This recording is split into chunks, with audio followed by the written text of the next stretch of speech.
이사야 57장 14절에서 21절까지 말씀을 저와 여러분이 교독으로 읽으시고 마지막 절 말씀 함께 읽겠습니다.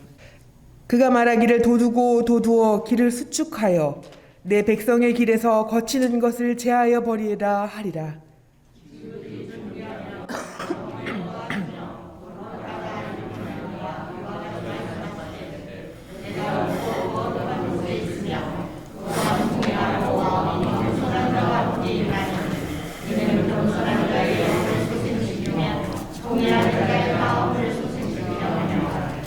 내가 영원히 다투지 아니하며 내가 끊임없이 노하지 아니할 것은 내가 지은 그의 영과 혼이 내 앞에서 피곤할까 함이라.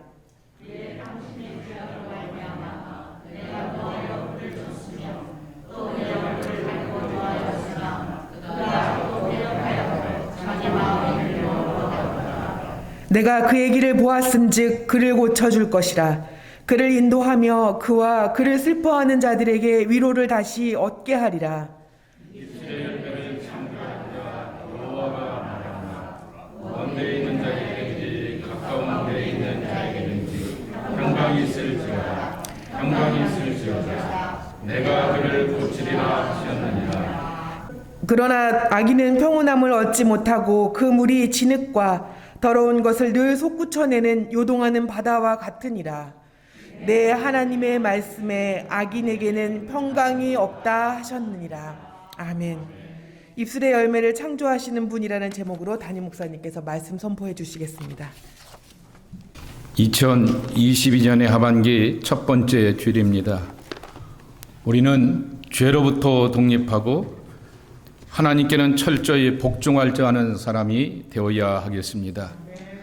하나님을 온전히 믿고 신뢰하는 여러분들에게 풍성케 하시는 하나님의 은총의 열매가 가득가득 맺어지기를 축복합니다. 성경에는 열매가 하나님의 선물이요 하나님의 복의 결과이다 라고 신명기 8장에 보면 말씀하고 있습니다. 또 성경에는 열매가 하나님과 관련되어 있다라고 말씀하고 있습니다. 요한복음 15장에 예수님 말씀하시기를 너희가 나를 떠나서는 아무것도 할 수 없다라고 말씀하시며 열매를 맺어가는 것도 예수님과 연결되어 있을 때입니다. 그리고 성경에는 열매가 그 나무가 무엇인지를 안다라고 표현하고 있습니다. 사과를 보면서 사과나무구나, 배를 보면서 배나무구나 라고 하는 그 열매로 그의 나무됨을 알게 되는 그러한 은총인 것입니다. 기독교 사상가인 김교신은 어느 날 송년 예배에서 그의 마지막 주일에 이런 감사를 나누었다고 합니다. 하나님, 올해도 저의 기도를 들어주셔서 감사합니다. 그러나 더 많은 저의 기도를 들어주지 않으셔서 더욱더 감사합니다. 하나님의 뜻대로 부르심을 받은 사람들에게는 모든 것이 합력하여 선을 이룬다라고 로마서 8장 28절에 말씀하고 우리는 고백하게 되는데, 이러한 하나님의 자녀들에게는 어떤 모양으로든지 하나님의 선한 뜻이 담겨져 있고 감사의 고백으로 나아가야 할 것입니다. 하나님께서는 우리의 삶의 모든 일에 열매 맺는 삶으로 인도하여 주시고 축복해 하시기를 원하십니다. 그런데 그 중에 하나가 오늘 말씀에는 입술의 열매라고 하는 것입니다. 입술이라고 하는 말 속에서 우리가 우리의 처신과 행동을 이렇게 서로에게 있어서 조심하라 라고 하는 그 이야기는 성경에 수도 없습니다. 그러나 오늘 제가 그것을 여러분들에게 나누려고 하는 것이 아니라 하나님의 은총과 복이 우리 안에 함께하게 하니 그 은총과 복 안에서 내 입술의 열매가 하나님을 찬양한다 라고 하는 것입니다. 이사야서 57장의 역사적인 배경은 이스라엘의 회복입니다. 흔히 1장서부터 39장까지의 말씀을 이스라엘을 향한 하나님의 심판과 저주라고 말하게 됩니다. 그리고 40장서부터 55장까지의 말씀을 종말론적인 희망이라고 이렇게 표현하기도 합니다. 그래서 여러분 잘 아시는 표현처럼 사자굴에, 독사굴에 정말 양과 이리가 함께 어울려서 놀고 어린아이가 독사굴에 손을 넣어도 아무런 해코지가 없게 되는 그 하나님의 그러한 환상적인 하나님의 세계를 바라보게 되죠. 그것을 신학적인 표현으로 종말론적인 희망이라고 말하게 되는데, 이사야서 40장서부터 55장까지는 그러한 내용입니다. 그런데 56장서부터 66장까지의 말씀은 뭐냐고 하면은 구체적인 회복의 내용들을 소개하여 주고 있습니다. 그것은 고향으로 돌아갈 것이다 라고 하는 것이죠. 더 이상 바벨론의 포로의 생활은 다 하고 잃어버리게 되었던 삶의 터전도 찾고 고향도 찾고 하나님의 영원한 집이 있는 예루살렘도 찾고 미래를 기약하는 회복의 백성, 그 하나님의 은총의 백성이 될 것이다 그랬습니다. 근데 조건을 하나 것입니다.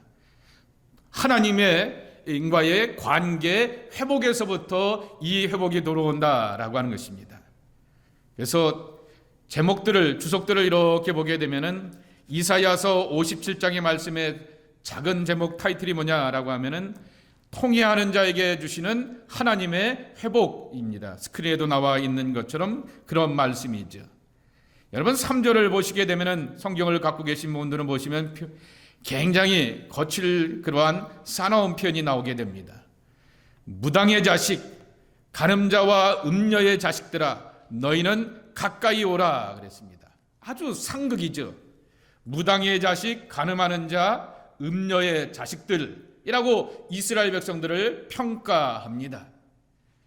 사회적으로, 세상적으로, 신앙적으로, 종교적으로 앞에 표현되는 이 사람들은 사회 속에서, 공동체 속에서 무엇보다도 하나님 앞에서는 절대 쓸 수 없는 존재들인데, 하나님이 자청하셔서 일로 와 라고 하시면서 우리를 향하여서 초대하여 주시는 것입니다.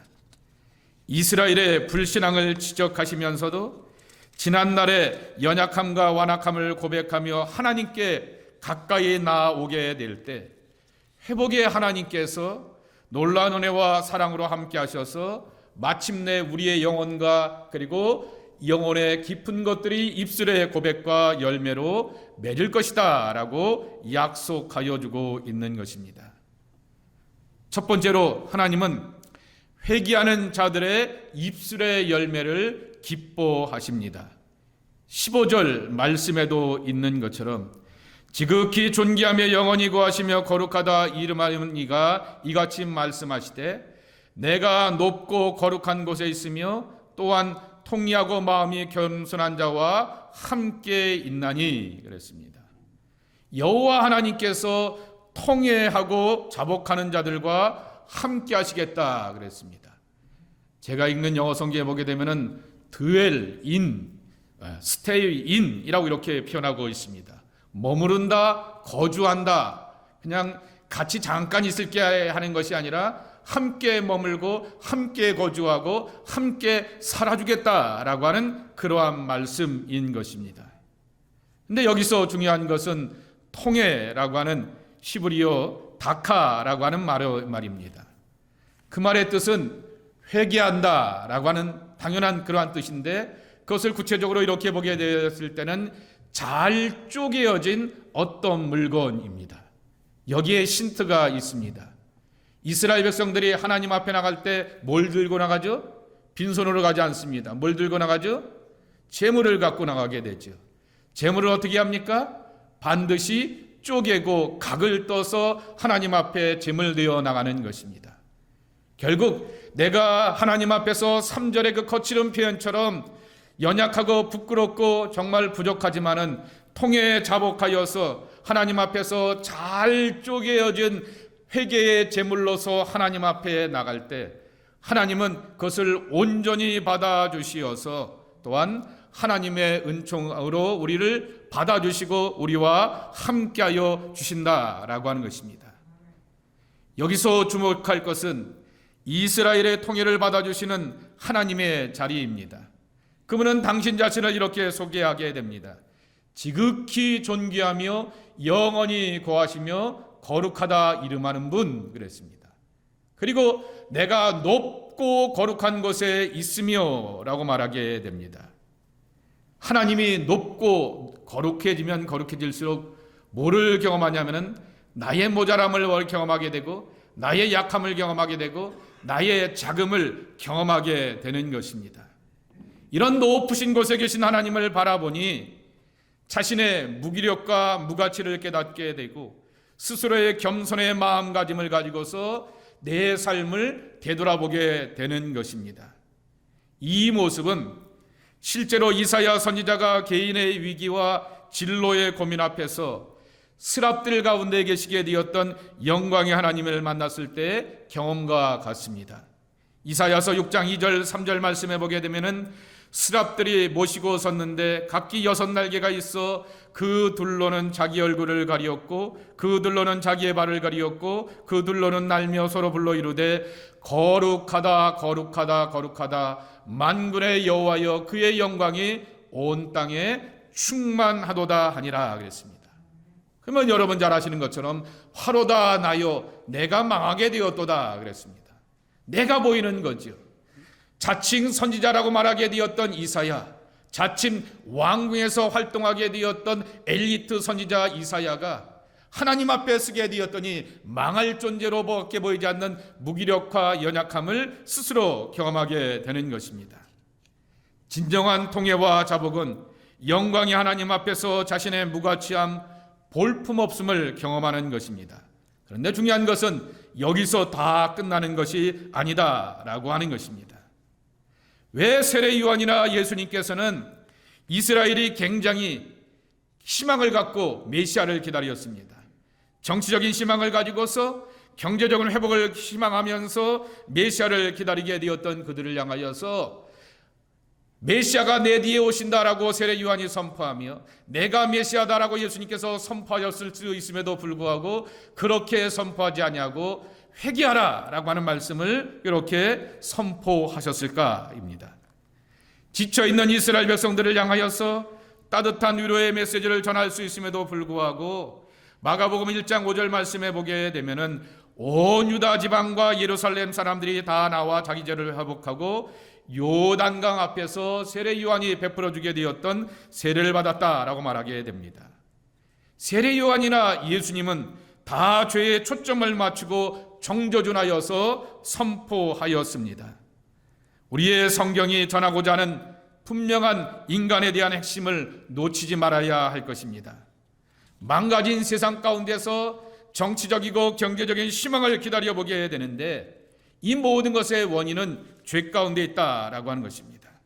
죄는 우리의 삶을 고통으로 몰아넣는 주 원인인 것입니다. 우리가 구원받기를 원하고 하나님의 형상을 회복하기를 원한다라고 하면은 구원은 진정한 통해 후에 반드시 회복시켜 주시고 감싸 주시는 하나님의 사랑이 풍성함으로 함께하는 것입니다. 그래서 죄의 고백이 도리어 기회인 것입니다. 하나님의 용서를 경험할 수 있는 기회가 됩니다. 하나님의 너그러움을 경험할 수 있는 기회가 됩니다. 회복시키시는 하나님의 사랑을 경험할 수 있는 은총의 기회가 되는 것입니다. 그래서 통회하는 자와 가까이 하신다라고 말씀하여 주시면서도 오늘 여기 15절 말씀에 보게 되면 하나님은 거룩한 분, 존귀한 분이라고 말하게 됩니다. 이렇게 다가오게 되었던 하나님의 백성들을 향하여서 15절 말씀에 보게 되면 소생시키신다 그랬는데 이 소생한다라고 하는 말을 공동번역이나 새번역 성경에 보게 되면 상한 마음을 아물게 해주신다라고 표현하고 있습니다. 시편 23편에 있는 그 다윗의 고백같이 내 영혼을 소생시키며 라고 하는 것이죠. 우리의 목숨을 살려주신다는 뜻도 있지만은 영적인 침체와 불안과 두려움으로 떨고 있는 우리의 영혼과 삶 가운데 하늘의 거룩한 힘으로써 은혜를 더하여 주신다라고 하는 것입니다. 위로와 회복은 하나님 앞에서 진정으로 통해하는 입술의 고백 가운데 있습니다. 이 입에서 내가 어떤 열매를 맺느냐라고 하는 것이죠. 그리고 그러한 고백을 드리게 되었을 때 도리어 슬퍼하게 되었던 죄를 경험하게 되었던 내 입술 가운데서 여기 19절 말씀에 보게 되면은 공동번역이 이렇게 표현하고 있는데요. 입술의 열매 것을 슬퍼하던 입술에서 이런 찬미가 터져나오게 하리라 라고 이렇게 말합니다. 공동번역은 참 한국적으로 번역해 놓았죠. 태평천하일세, 태평천하일세. 멀리서도 가까이서도 태평천하일세입니다. 내가 하나님과 먼 거리에 있다라고 생각하게 되었는데도 불구하고, 내가 하나님과 가까운 자리에 있다 할지라도 어떠한 사람들도 다 하나님의 거룩한 은총과 사랑의 날개 아래서 평강을 누린다라고 말씀하고 있는 것입니다. 두 번째로는 하나님은 화해하게 하는 자들의 입술의 열매와 함께하여 주십니다. 그런데 여기서 말하는 화해는 이웃 혹은 친구들과의 화해를 말한 것이 아니라 하나님과의 화해인 것입니다.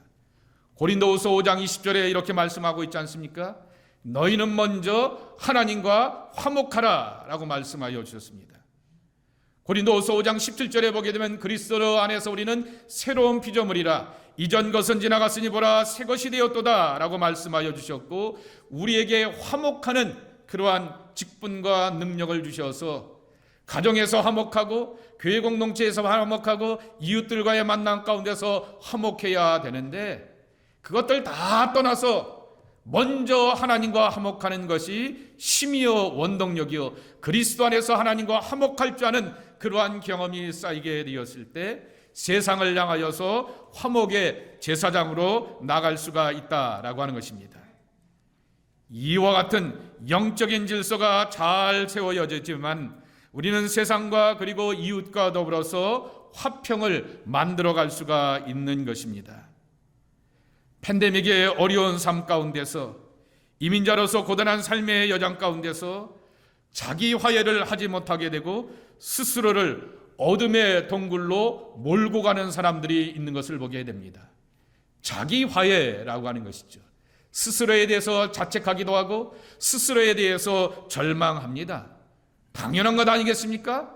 나는 구원하는 존재가 아니라 구원받아야 될 존재이고 하나님의 구원의 대상이라고 하는 것이죠. 하나님의 치리의 대상입니다. 용서받고 처리받아야 될 하나님의 대상이 나라고 하는 것이죠. 그러게 우리는 세상 앞에서 사람들 앞에서는 내 경험과 지혜와 능력을 자랑해야 하겠지만은 하나님 앞에 서게 되었을 때는 나는 그저 하나님 앞에 처분의 대상인데 도리어 하나님이 나와 더불어서 화평케 하신다라고 하는 그 은혜를 함께하여 주셨습니다. 여기 16절에 이렇게 말씀하고 있습니다. 내가 영원히 다투지 아니하며 끊임없이 너에게 노하지 아니할 것은 그랬습니다.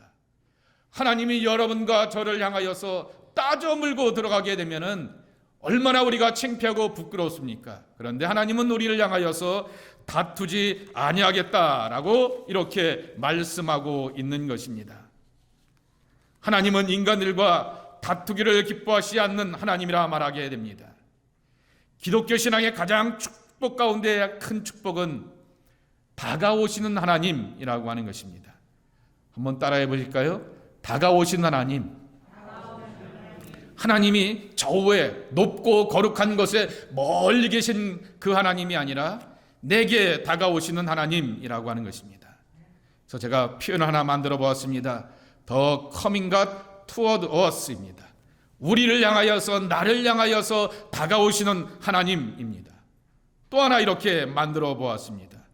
우리 가운데 다가오시게 되었던 그 하나님은 우리에게 자신을 계시하시는 하나님입니다. 계시라고 하는 말은 연다라고 하는 것이죠. 오픈니스라고 하는 것입니다. 따지고 들어가게 되고 문제를 삼게 되었으면은 정말 따지고 문제 삼을 것이 많은 것이 하자 많은 우리의 모습인데 그 하나님이 우리를 향하여서 마음을 열고 다가와 주셨던 것입니다.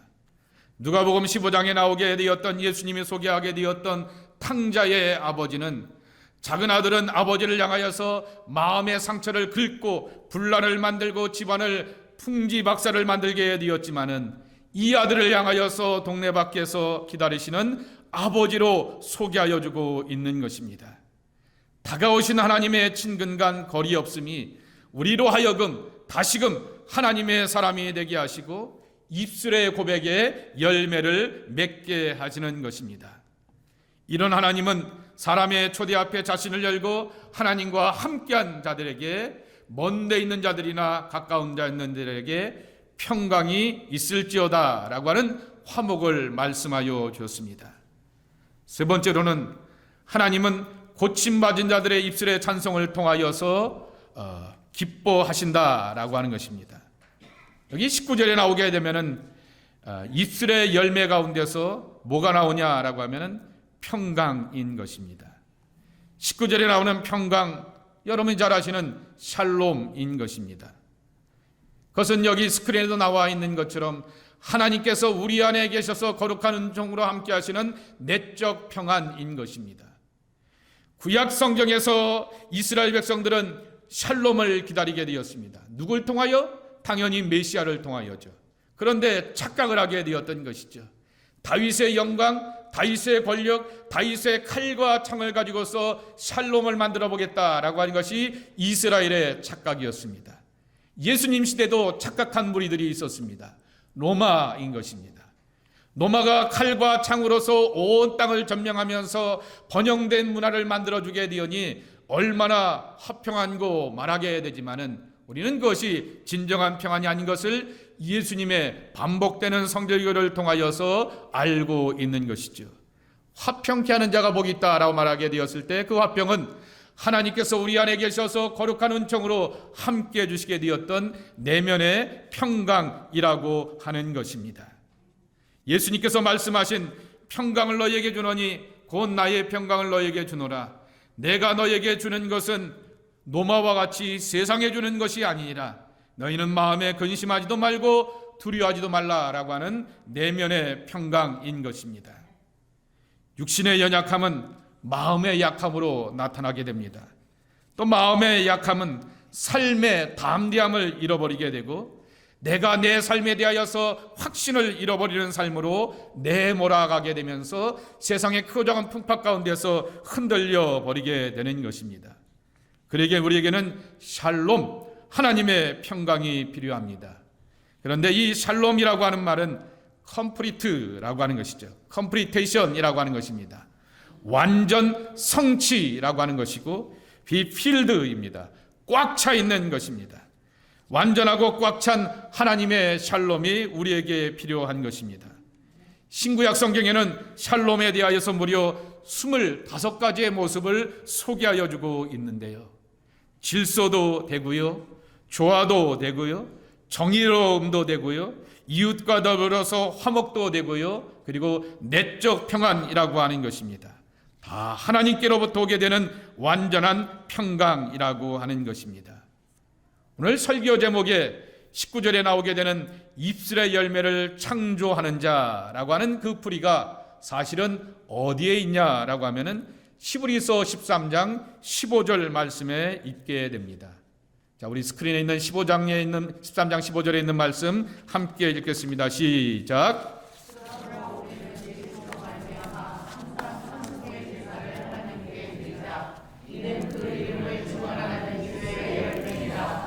아멘. 여러분, 매일 성경을 우리가 지금 새벽마다 그리고 속회의 공과로 사용하고 선교의 공과로 사용하게 되는데 이번 달에 히브리서입니다. 서두를 제가 설명해 드렸습니다. 히브리서는 고난당하게 되었던 유대인 크리스찬들이 고난과 핍박을 좀 피해 보려고 타협하면서 다시금 유대교로 돌아가려고 하는 그 사람들을 향해서 주게 되었던 권면이라고 하는 것이죠. 고난당하고 환난을 당하게 되니까 그들이 타협을 하게 됩니다. 구약의 하나님이나 신약의 공동체가 섬긴 하나님이나 그 하나님이 다 그 하나님 아니야? 라고 하면서 섬기면서 이렇게 타협하려고 하게 되었을 때 예수가 더 좋지 않느냐라고 하는 것을 이 히브리서는 반복하여 강조하고 있습니다. 그러면 여기도 하나 단서를 분명히 달고 있죠. 우리는 항상 찬송의 제사를 하나님께 드릴 수 있는데 누구 때문에? 예수 그리스도로 말미암아라고 하는 것입니다. 예수 그리스도는 모세보다도 뛰어난 분이요, 예수 그리스도는 여호수아보다도 뛰어난 분이요, 예수 그리스도는 천사보다 뛰어난 분이요, 예수 그리스도는 이스라엘의 긴 역사 가운데서 멜기세덱서부터 지금까지 오게 되었던 모든 제사장들보다도 더 뛰어나고 탁월하시면서 우리에게 눈물의 사연들을 헤아려 주시고 우리를 구원하시기를 기뻐하시는 분이다 라고 말씀하여 주셨습니다.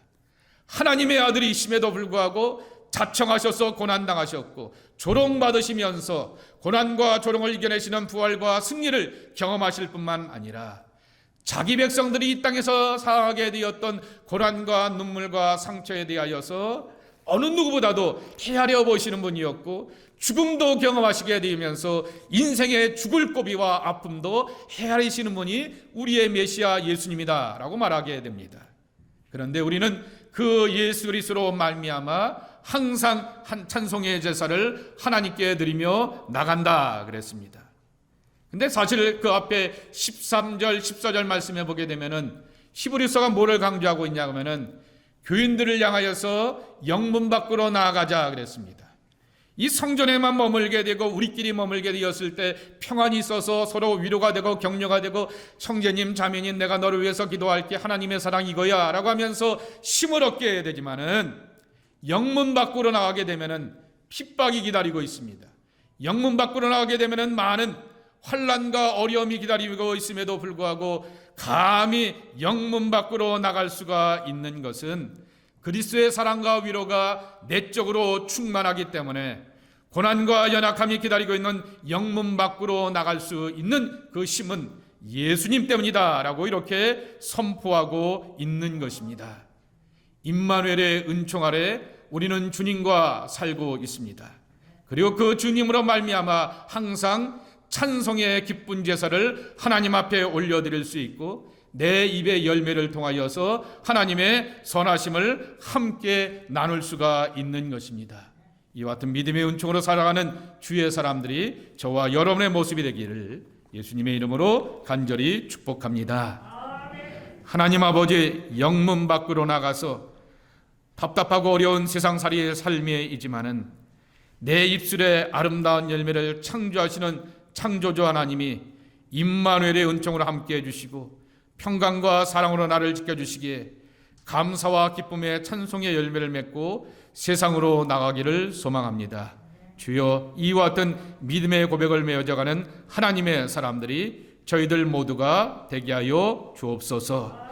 예수님의 이름으로 간절히 축복하며 기도하옵나이다. 아멘.